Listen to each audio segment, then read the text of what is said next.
Welcome back dear learners, a very very good morning to all of you. और आज हम पढ़ेंगे chapter 9 financial management का part 4। Last class में अपन पढ़े थे पार्ट 3 में ऑब्जेक्टिव्स ऑफ फाइनेंशियल मैनेजमेंट और how to calculate residual income, और इसके अलावा अपन पढ़े थे with wealth maximisation other objectives क्या क्या अचीव हो जाता है, ये चीज़ पढ़े थे। ठीक है, मैं सिर्फ सी ए रौनक अग्रवाल, और ये वीडियो रेलिवेंट बनेगा क्लास 12th कॉमर्स सीबीएसई वाले बच्चों के लिए। इसके अलावा फाइनेंशियल मैनेजमेंट वाला टॉपिक थ्योरी में कहीं पे भी हो तो आप उसके लिए भी आप इस वीडियो को रेफ़र कर सकते हैं। ये बहुत ही ज़्यादा रेलिवेंट और टू द पॉइंट वीडियो आपको मिलेगा। आज हम जो पढ़ेंगे वो पढ़ेंगे फाइनेंशियल डिसीजन पार्ट 4 में। ठीक है, पार्ट 4 में अपन नया क्या पढ़ने वाले हैं? Financial decision. तो ये वाला टॉपिक आज अपन पढ़ेंगे। तो ये पुराना टॉपिक था, इसको मैं अभी इरेज कर रहा हूँ स्क्रीन से।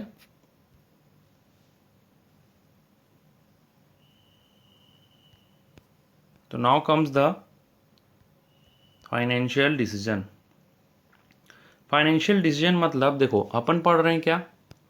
फाइनेंशियल मैनेजमेंट वाला चैप्टर। तो फाइनेंशियल मैनेजमेंट जो मतलब फाइनेंस मैनेजमेंट, जैसे पार्ट 1 में बोला था फाइनेंस पैसा का मैनेजमेंट।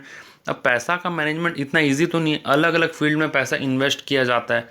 अब आज अपन जो पढ़ेंगे फाइनेंशियल डिसीजन मतलब जो अलग अलग फील्ड में पैसा इन्वेस्ट किया जाता है उसके प्रति, उसके रेस्पेक्ट में क्या क्या डिसीजन अपन को लेना पड़ेगा, और वो डिसीजन लेते वक्त अपने को क्या माइंडसेट रखना चाहिए, वो चीज़ अपन आज पढ़ेंगे। एक बार फिर से बोलता हूँ, फाइनेंशियल डिसीजन मतलब जो पैसा को मैनेज करने के लिए, फाइनेंशियल मैनेजमेंट करने के लिए जो डिसीजन अपने को लेने पड़ेंगे वो है फाइनेंशियल डिसीजन।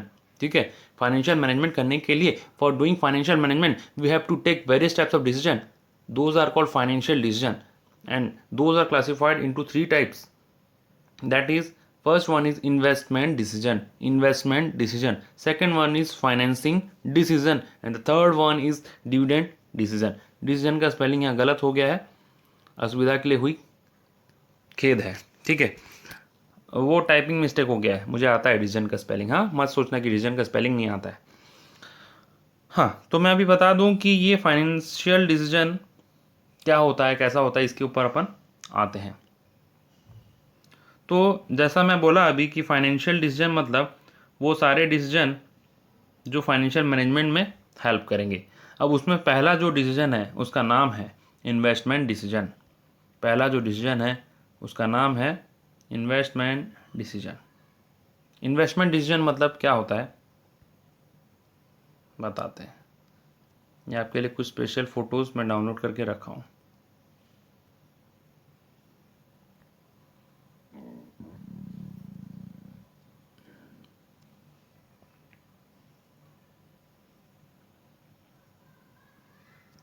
अब देखो, अपना फोकस सिर्फ इन्वेस्टमेंट डिसीजन में ही रखेंगे, दूसरे जगह पे नहीं।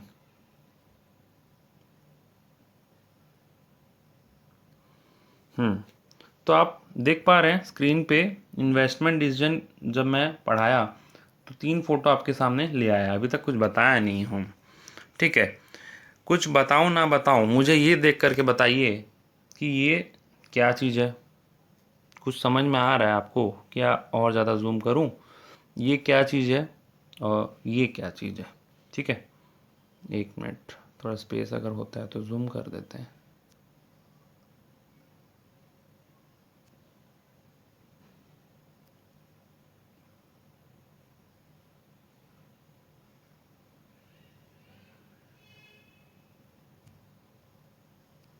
अब दिखाई पड़ा आप लोगों को? चलो ये भी कवर कर लिया अपन। अभी सिर्फ आप फोकस कीजिए इन्वेस्टमेंट डिसीजन में। इन्वेस्टमेंट डिसीजन मतलब क्या है?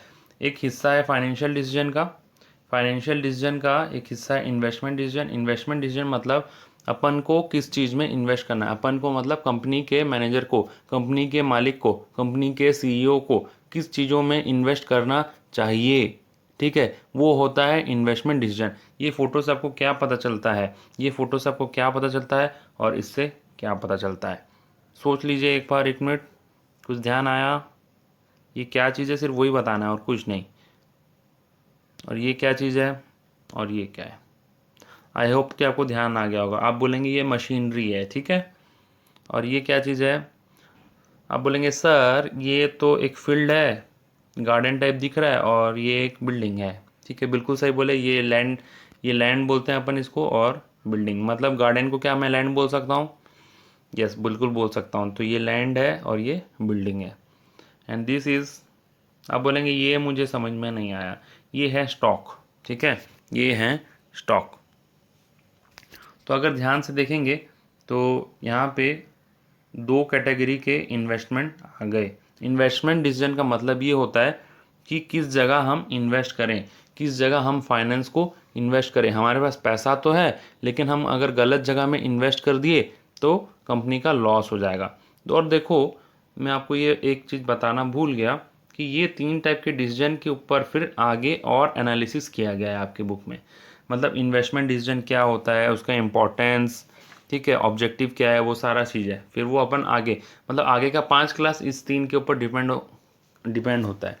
तो ये 3 टॉपिक को अच्छे से समझ लीजिए, वो आगे का 5 क्लास आपको ईजीली समझ में आ जाएगा।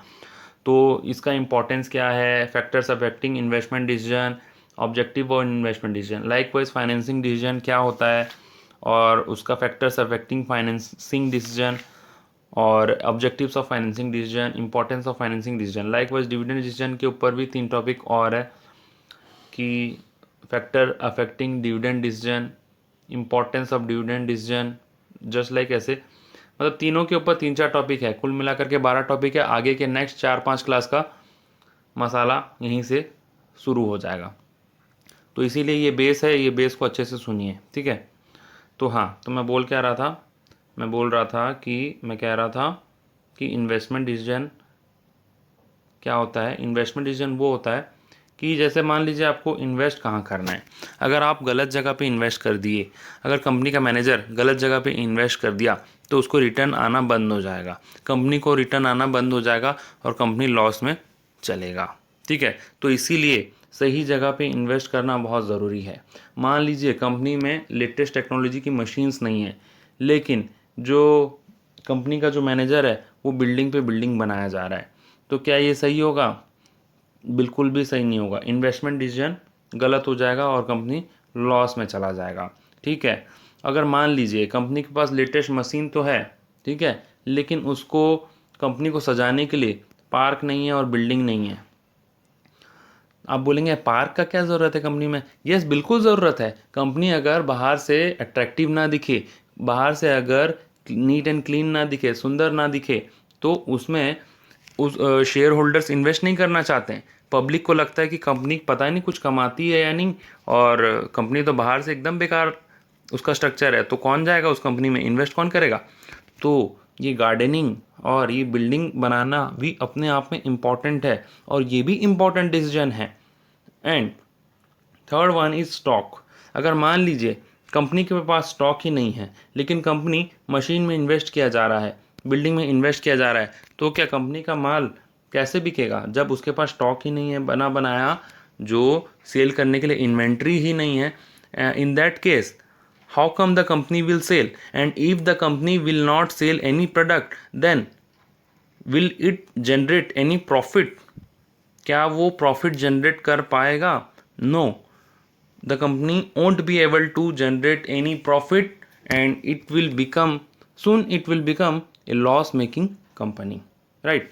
The company will become loss making company अगर उसके पास प्रॉपर स्टॉक ना होगा।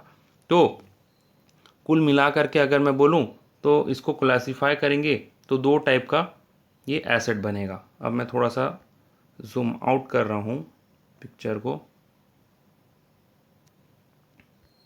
2 टाइप के एसेट बनेंगे, ठीक है। ये जो है, क्या मैं इनको फिक्स एसेट बोल दूं?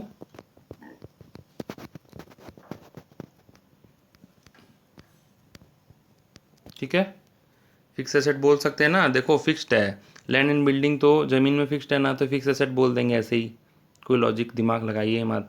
और मशीनरी को भी फिक्स एसेट बोलते हैं।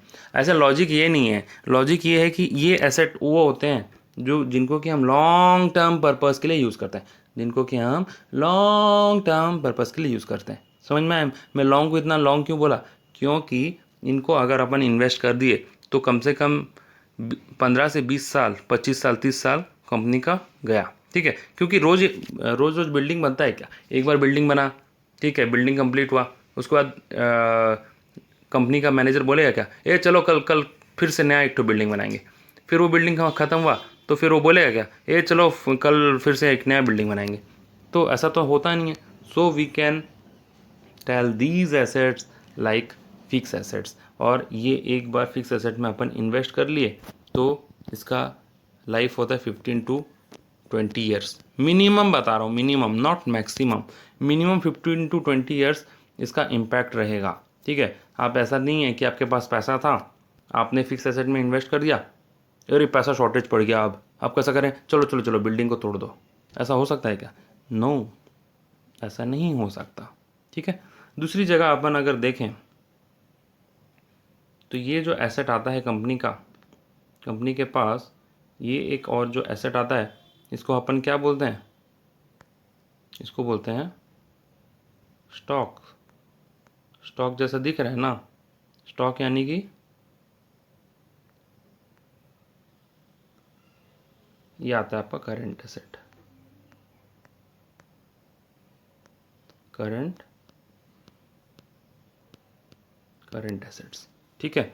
तो इन्वेस्टमेंट डिसीजन दो टाइप के होते हैं, ठीक है। इन्वेस्टमेंट डिसीजन में अपन क्या डिसाइड करते हैं, whether to invest in fix asset और इन करंट एसेट, ठीक है। इन्वेस्टमेंट डिसीजन में वही चीज़ अपन डिसाइड करते हैं।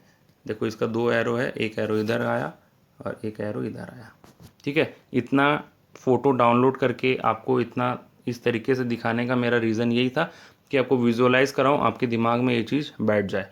ये चीज़ आपको दिमाग में रखना है एकदम अच्छे से, ठीक है। अगर आपको इसका डायग्राम बनाना है अपने कॉपी में तो ज़रूर बना लीजिए वीडियो को पॉज करके, ठीक है। ये चीज़ आपको दोबारा मैं नहीं बता पाऊँगा।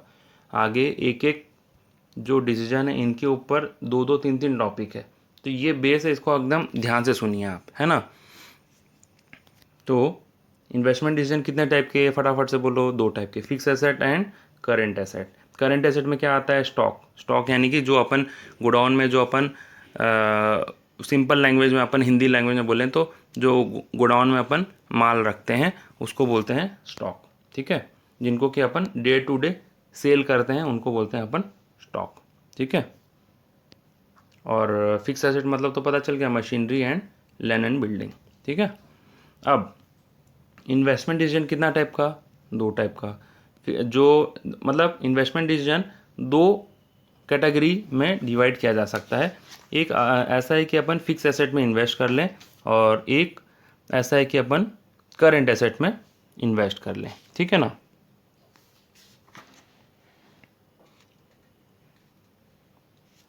अब देखो इसमें एक नया बात है, जब इन्वेस्टमेंट डिसीजन जब इन्वेस्टमेंट डिसीजन फिक्स एसेट से रिलेटेड होता है तो उसको उसको अपन कैपिटल बजटिंग भी बोलते हैं। कैपिटल बजटिंग, बजट मतलब जो बजट था ना उसको वही बोल रहा हूँ, BUDGETING।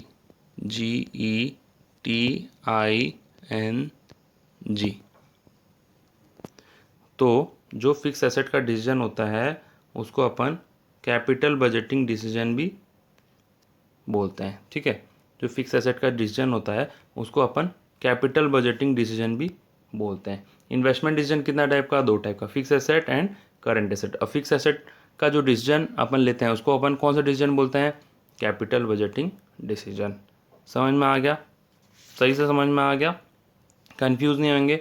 नेक्स्ट क्लास में मैं पढ़ाऊँगा importance of capital budgeting decision, तो कंफ्यूज बिल्कुल भी नहीं होंगे। तो ठीक है, इसका स्क्रीनशॉट ले लीजिए आप।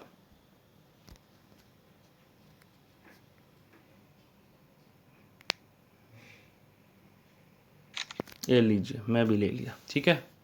अब आगे बढ़ें, चलिए आगे बढ़ते हैं।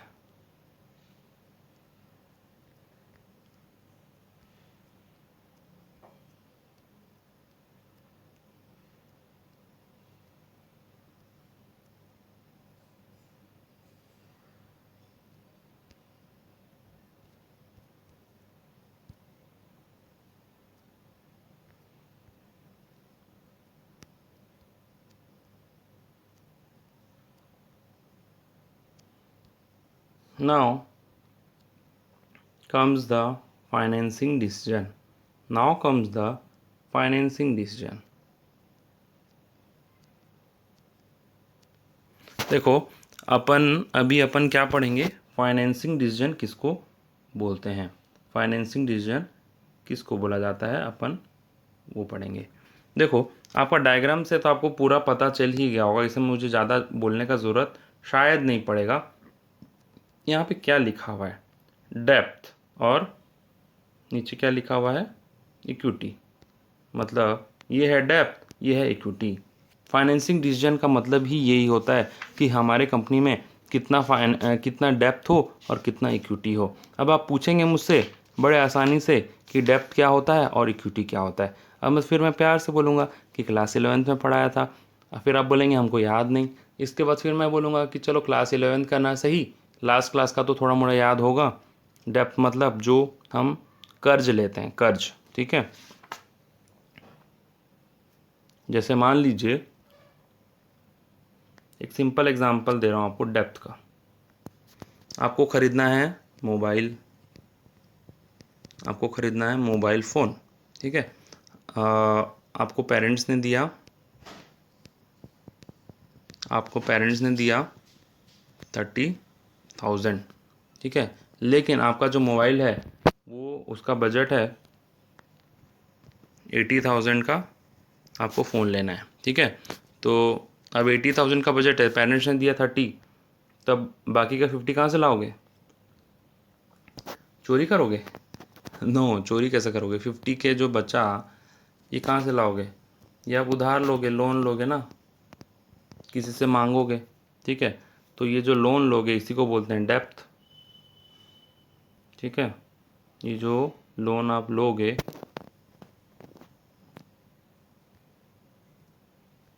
ये जो लोन लोगे इसी को बोलते हैं अपन डेप्थ, ठीक है। आप पूछोगे फिर ये 30 को क्या बोलते हैं, इसको बोलते हैं इक्विटी,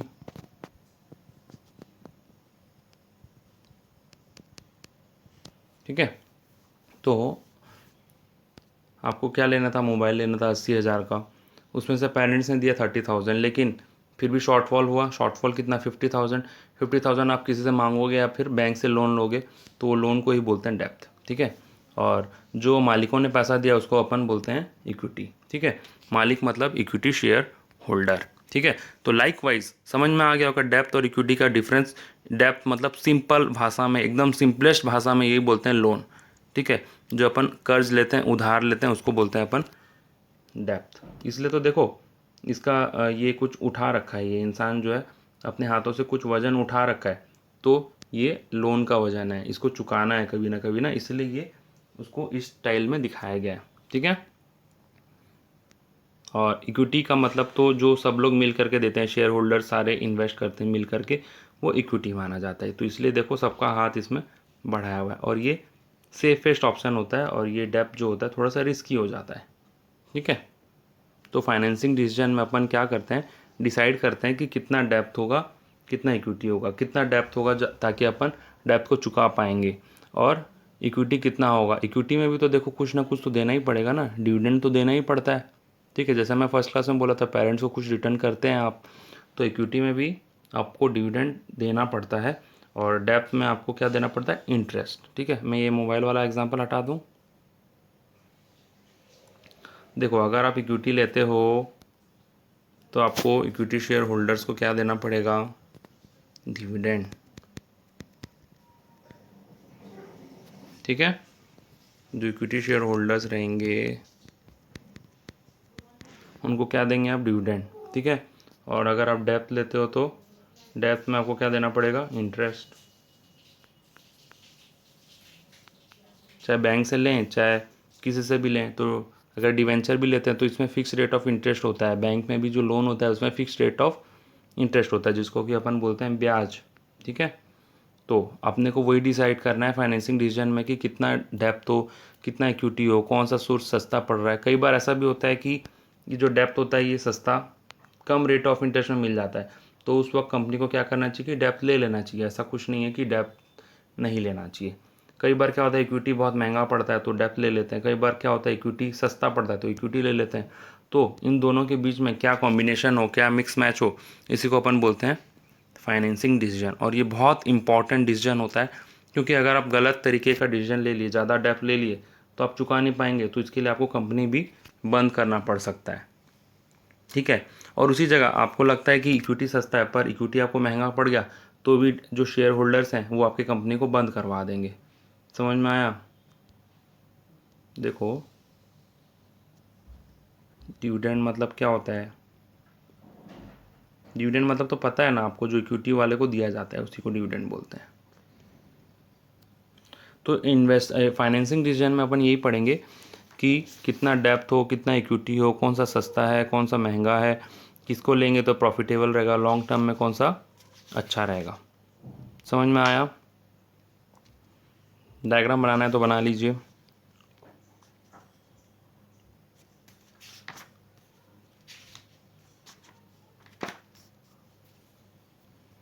चलिए,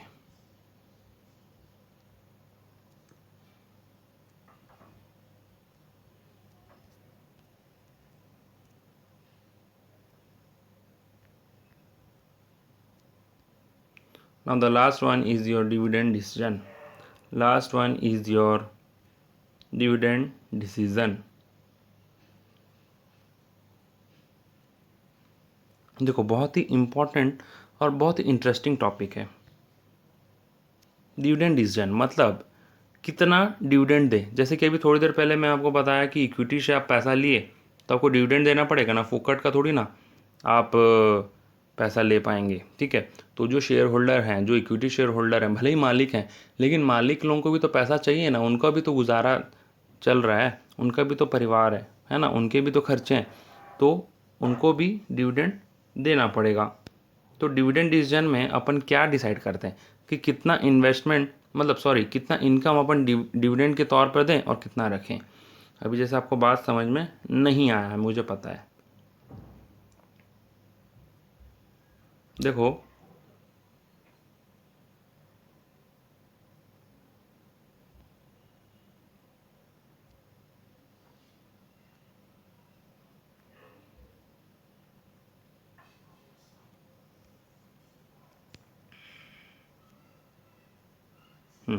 आई होप कि आपको स्क्रीन में नज़र आ रहा होगा।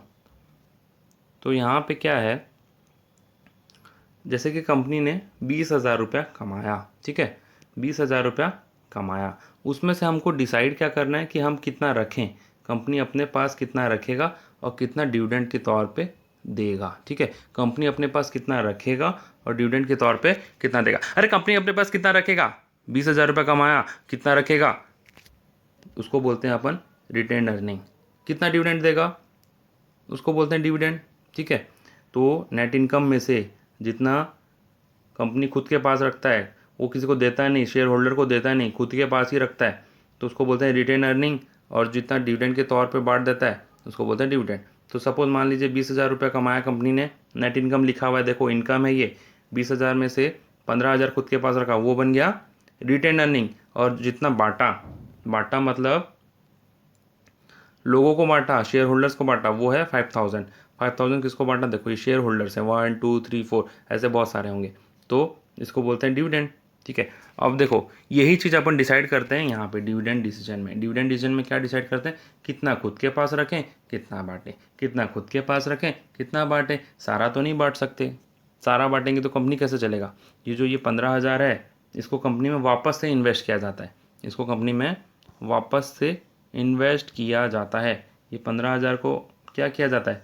इसको कंपनी में वापस इन्वेस्ट किया जाता है। ये कंपनी है अगर आपकी, ठीक है, कंपनी में वापस इन्वेस्ट किया जाता है, कंपनी को आगे बढ़ाने में काम करता है। ठीक है, तो इसको कंपनी में वापस से इन्वेस्ट किया जाता है, कंपनी को आगे बढ़ाने के लिए, कंपनी को चलाने के लिए ये 15,000 को वापस से इन्वेस्ट किया जाता है। और थोड़ा सा अमाउंट, जैसे कि आप एरो देख रहे हैं, 20,000 का थोड़ा सा कुछ हिस्सा, उसको बोलते हैं 5,000, मतलब जो 5,000 दिया है उसको बोलते हैं डिविडेंड। ठीक है। अगर कंपनी का इनकम 20,000 है, ठीक है, तो ये ब्लू वाला पोर्शन कितना हो गया? ब्लू वाला पोर्शन कितना हो गया खुद बताओ? ये है 15,000। ठीक है। और ये रेड वाला पोर्शन ये है 5,000। समझ में आ गया होगा आई थिंक, इसमें कोई ख़ास बात नहीं है। ठीक है, तो जितना रिटेन किए वो हो गया रिटेन अर्निंग, और जितना बांट दिए वो हो गया डिविडेंड। सारा प्रॉफिट नहीं बांटा जाता है, उस सारा में से कुछ रख लिया जाता है जो कि कंपनी के फ्यूचर में काम आता है, उसको बोलते हैं रिटेन अर्निंग। मैं बार बार इसलिए बोल रहा हूँ क्योंकि आप भूल जाते हैं ये चीज़ को। तो डिविडेंड डिसीजन में अपन डिसाइड क्या करते हैं, कितना खुद के पास रखें, कितना बांटें, कितना खुद के पास रखें, कितना बांटें, कितना खुद के पास रखें, कितना बांटें। जो खुद के पास रखते हैं उसको क्या बोलते हैं, रिटेन अर्निंग। जो बांटते हैं उसको क्या बोलते हैं, डिविडेंड। अगर अपन इसका रेशियो निकालें कि कितना बांटें, मतलब कितना बांटा गया उसका रेशियो अगर निकालें तो क्या आएगा, एक बार मेरे को बताओ। सिंपल सा बात, एक परसेंटेज मेरे को बताओ।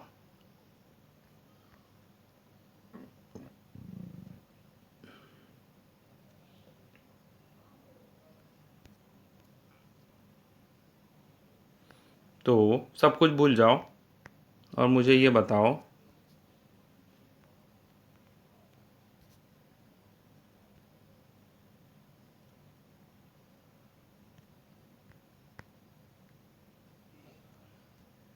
यहाँ से यहाँ मुझे ये बताओ कि अपन अभी सीखे डिविडेंड डिसीजन। डिविडेंड डिसीजन में ये 5,000 कंपनी ने बांटा, और out of what, out of कितना 5,000 बांटा, आउट ऑफ 20। तो एक रेशियो होगा, एक रेशियो बताओ, रेशियो या एक परसेंटेज बताओ कि कितना बांटा। तो 5,000 डिवाइडेड बाय 20,000, तो क्या आएगा, ये आएगा आपका 0.25, या इसको बोल दीजिए परसेंटेज के फॉर्म में 25%। ठीक है, तो मैं क्या रेशियो निकाला हूँ, ये ऊपर वाला हिस्सा क्या है 5,000, ये डिविडेंड बाय टोटल अर्निंग। मैं क्या किया हूँ, dividend by total earning, DIV मतलब डिविडेंड बाय अर्निंग या इनकम बोल लीजिए। ठीक है, तो ये जो रेशियो आया 0.25 या फिर 25%, इसी को अपन बोलते हैं डिविडेंड पे आउट रेशियो। ये याद रखो, आपके आगे में काम आएगा ये चीज़। Dividend pay out ratio. ठीक है, तो ये जो 5,000 डिवाइडेड बाय 20,000 हुआ, एक रेशियो आया ना, मतलब 5,000 क्या है, ये डिविडेंड जो बांटे, नेट इनकम कितना था 20,000। तो ये रेशियो अपन को क्या समझाता है, नेट इनकम का कितना परसेंट अपन शेयर होल्डर्स को बांटे। ध्यान से सुनो एक बार, नेट इनकम का कितना परसेंट अपन शेयर होल्डर्स को डिविडेंड के तौर पे बांट दिए, उसी को बोलते हैं डिविडेंड पे आउट रेशियो। उसको बोलते हैं डिविडेंड पे आउट रेशियो। इसका मतलब ये होता है कि हमने जो इनकम कमाया, हमने कितना कमाया, 20,000 कमाया, उस 20,000 में से, उस 20,000 में से कितना परसेंट हम शेयर होल्डर्स को बांट दिए, उसी को बोलते हैं हम डिविडेंड पे आउट रेशियो। समझ में आ गया, डिविडेंड पे आउट रेशियो समझ में आ गया। तो देखो यहाँ 25% लिखा है ना, 25% डिविडेंड पे आउट रेशियो। ठीक है, समझ में आया। ये ज़रूरी नहीं कि 25% होगा, ये एग्जाम्पल के तौर पे मैं आपको बोला। ठीक है, ये एग्जाम्पल में, अपने एग्जाम्पल में ये 25% है। कंपनी का ये फिक्स नहीं रहता है, कंपनी इसको चेंज करता रहता है अपने सूटेबिलिटी के हिसाब से। समझ में आ गया। तो अगर अपन ये बोलें कि 20,000 का 25% 5,000 है, यानी कि 25% डिविडेंड में बांट दिया है कंपनी ने, मतलब जितना कमाया उसका 25% बांट दिया। ठीक है, मतलब जितना कमाया यानी कि 20,000 का 25% कंपनी ने डिविडेंड के तौर पे बांट दिया, तो बचा कितना। अब क्वेश्चन ये है, तो बचा कितना, अब आगे का क्वेश्चन ये है कि बचा कितना, बचा कितना। आप बोलेंगे आप बोलेंगे रिमेनिंग अमाउंट कितना है, 15,000, ऑब्वियस सा बात है, ठीक है। अब अगर इसका रेशो निकालें आउट ऑफ टोटल अर्निंग तो कितना आएगा, 15,000 divided by 20,000, this comes out to be 75%। 75% आएगा ना, ऑब्वियस सा बात है। अगर 25% बांट दिया तो बचा कितना, 75%। ऐसे भी निकल सकता है, 100 माइनस 25 करेंगे तो भी 75 आता है, और ऐसे इस तरीके से निकालेंगे ये 15,000 डिवाइडेड बाय 20,000 तो भी 75% आता है, ठीक है। तो अगर क्वेश्चन में अपने को ये दोनों में से एक दिया रहेगा, ये रिटेन अर्निंग रेशियो दिया रहेगा या तो पे आउट रेशियो दिया रहेगा, ये इस वाले को बोलते हैं, ये 75 को बोलते हैं retain earning ratio, retain earning ratio, समझ में आया। तो इसमें आज अभी अपन पढ़े कि डिविडेंड डिसीजन में अपने को यही डिसाइड करना है कि ये रेशियो कितना रहना, मतलब अपन डिविडेंड डिसीजन में ये डिसाइड करेंगे कि ये रेशियो अपन कितना रखेंगे, कितना परसेंट अपन डिविडेंड बांटेंगे और कितना परसेंट रिटेन रखेंगे, ठीक है। वैसे भी अगर मैथमेटिकली ये पर आप नहीं करते हो, 25% बांटा तो कितना बचा, 100 माइनस 25 कर दो, 75% वैसे भी आ जाना है। मैं आपको जस्ट अंडरस्टैंडिंग के लिए बताया था ये कि रिटेन अर्निंग रेशियो ऐसा होता है और डिविडेंड पे आउट रेशियो इस तरीके से निकाला जाता है। बहुत ही इंपॉर्टेंट फार्मूला है, इसको नोट डाउन कर सकते हैं आप। डिविडेंड पे आउट रेशियो का फॉर्मूला है dividend by income. Dividend distributed होना चाहिए, dividend distributed divided by income. यहाँ पे लिख देता हूँ मैं, डिविडेंड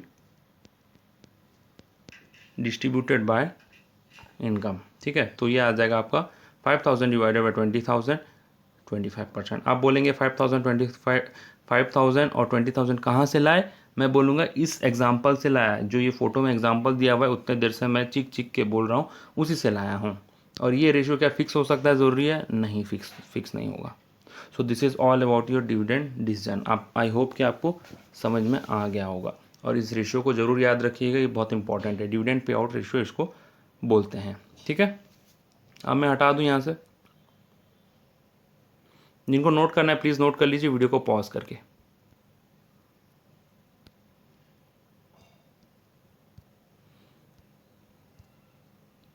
तो आज की क्लास में अपन क्या पढ़े, डिविडेंड डिसीजन पढ़े,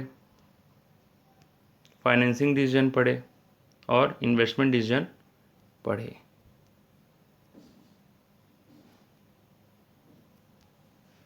ठीक है, इन्वेस्टमेंट डिसीजन कौन सा, ये इन्वेस्टमेंट डिसीजन, ठीक है। और ये होता है फिक्स एसेट और ये है करंट एसेट। तो फिक्स एसेट वाले डिसीजन को क्या बोलते हैं, कैपिटल बजटिंग डिसीजन भी बोला जाता है। The next one we read is financing decision. Financing decision मतलब कितना इक्विटी और कितना डेप्थ, ठीक है। And the last one we read is dividend decision. Dividend decision मतलब कितना डिविडेंड बांटने और कितना रखें। तो कुल मिलाकर के आज अपन फाइनेंशियल डिसीजन कंप्लीट किए। इसके ऊपर आगे और 3-4 क्लास होंगे, एक एक टॉपिक को डिटेल में समझाया जाएगा। इन्वेस्टमेंट डिसीजन अलग से, फाइनेंसिंग डिसीजन अलग से, डिविडेंड डिसीजन अलग से। तो क्लास अच्छा लगा होगा तो वीडियो को लाइक कीजिएगा, अपने फ्रेंड्स के साथ शेयर कीजिएगा अगर आपको रियली क्लास अच्छा लगा तो। अगर आप चैनल को सब्सक्राइब करेंगे तो आप ऐसे आने वाला वीडियो को सबसे पहले देख पाएंगे और इससे आप ही का फ़ायदा होगा। Thank you for watching this video, have a nice day, bye bye.